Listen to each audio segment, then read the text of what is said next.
quanto riguarda l'emergenza idrica abbiamo lanciato un coro perché non è possibile dare notizie che praticamente creano un danno economico enorme al territorio, e quindi noi abbiamo fatto fronte comune con tutti i sindaci per dire che fino a qualche anno fa c'erano problemi di siccità, ma ora, visto che non ci sono problemi di siccità, gli invasi sono pieni e le sorgenti si sono rimpinguate, ecco, non può essere che per questioni economiche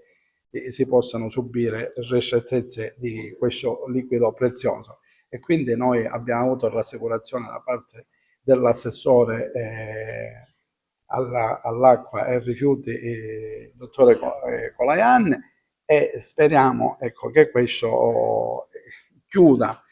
questa fase e dia la tranquillità non solo alle famiglie ma anche agli operatori commerciali come alberghi,